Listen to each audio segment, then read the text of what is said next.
Hello and welcome back to another discussion on this channel. Today we're going to be talking about the third formulation of the problem of Kirillov, which I think is fundamentally quite a good summary to the first two problems, and also just quite a nice thing to think about the implications of atheism and the discussion around that, found in Dostoevsky's works Demons, but also in his other works. I just think that the discussion and the ideas best surround the character Kirillov in that work. So without further ado, if you're interested in this, thinking about the moral freedom which arises from atheism and all these different topics, then make sure you watch till the end of the video so you can get to know about everything that I'm talking about and learn more about Dostoevsky. Also, if you've enjoyed this video, make sure to like and subscribe. It's completely free and you can always change your mind. It really helps the channel out and really means a lot to me to grow this channel and grow this community together. So if you're interested in that, make sure you do so. So without further ado, let's get into the video. So what is the problem of Kirillov, especially the third formulation? As I've said in the previous formulations, there is the moral problem of Kirillov, there is the problem of Kirillov in regards to the man-god, and today we're going to be discussing the problem of Kirillov in regards to freedom.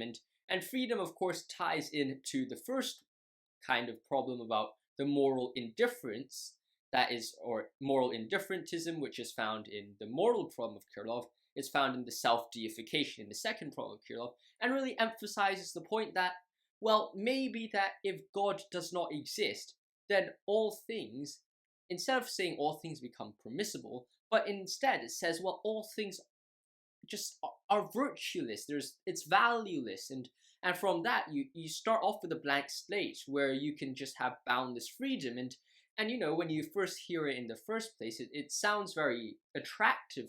A lot of people these days, you see a lot of movements saying we want freedom, we want more rights, we want to, and we want to be able to rise above ourselves, we want to keep on improving ourselves, we want to get rid of these restrictions, societal restrictions, social restrictions, to get to a certain point. We constantly want freedom, but we very rarely think about the flip side of that freedom. Well, what are the problems with freedom?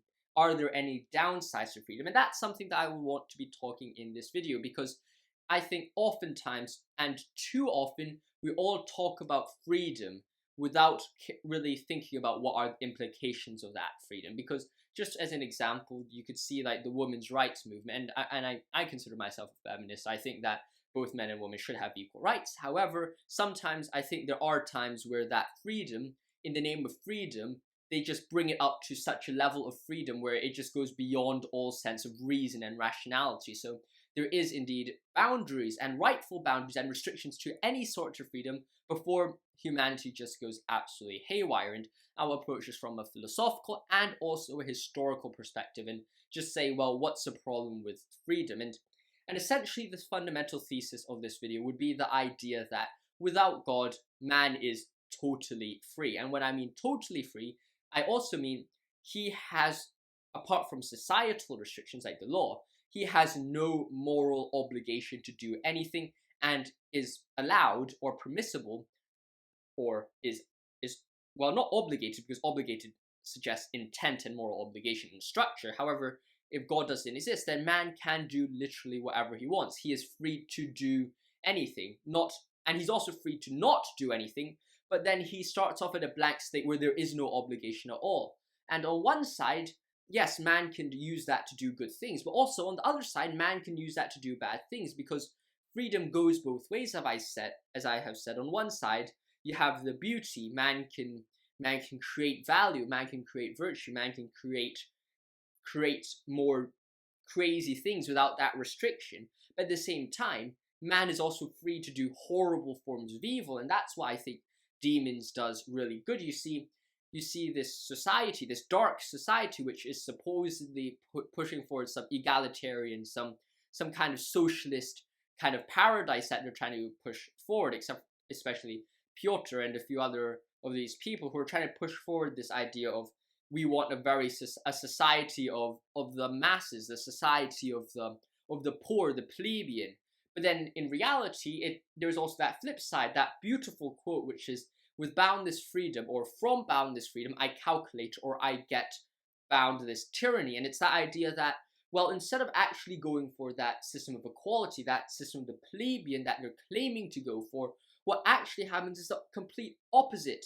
What they're doing is actually far from saying this is a society of the plebeians, the poor. It actually becomes a small group of people tyrannizing a massive group of people. It's the idea of what you see in socialist Russia or Maoist China, where what you actually see is, although it does seem to be a society ruled by the people, there is a story of a foolish old man who's hacking away at a mountain, and China, and Mao uses this in one of his manifestos or documents saying on guerrilla warfare, where he says, well, maybe the party itself is the control, is a servant for the god who is a people, although it makes it seem, when you look at it at face value, if you look at the manifestos, it does seem that the people are the rule. What you actually see is it's the flip side. It's a party as the sole ruler, and it gives boundless freedom to the people on the bottom.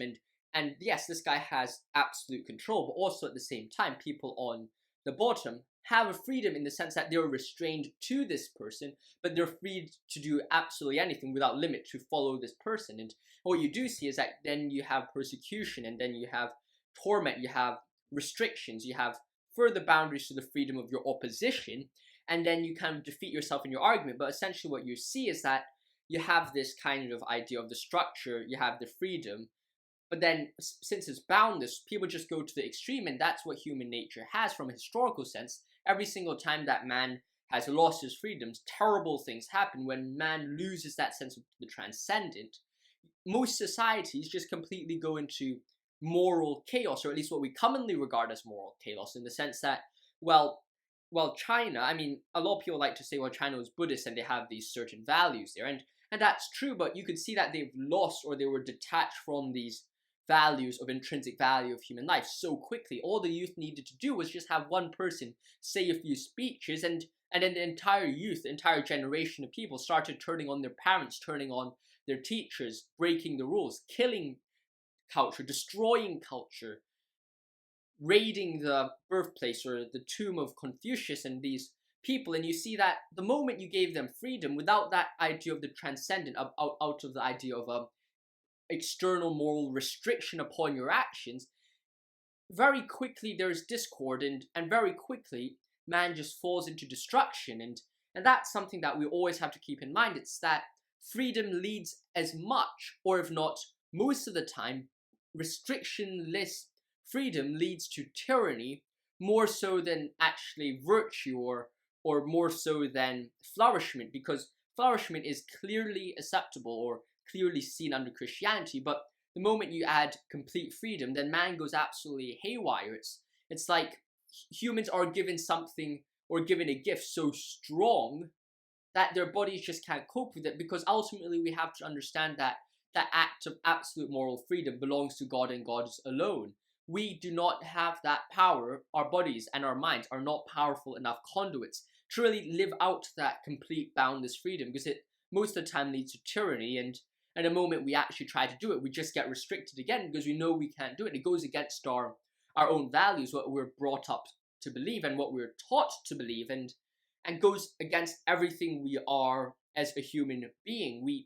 We see as a notion almost in a priori sense, although not in the specific philosophical term of that a priori, but it's almost close to that, in the sense that the moment someone says, well, let's get rid of our entire edifice and create our new values, you soon realize that there's a very big problem there, and you say, and you want to warn against it. So that's essentially what the problem of Kirillov in regards to moral freedom is, and the character Kirillov does this perfectly in Demons, in the sense that Kirillov goes and kills himself out of that freedom, and it's also seen in Ivan, who out of that freedom argues that everything is permissible, and Berdyaev lives out that maxim, and goes kills his father, and ultimately the moral blame remains on Ivan, and he can't face that moral blame until the devil actually starts talking to him. And that's a very profound thought, because when you have the devil talking to you, what you soon realize is that the attributes of that devil is very close to yourself, and essentially the devil in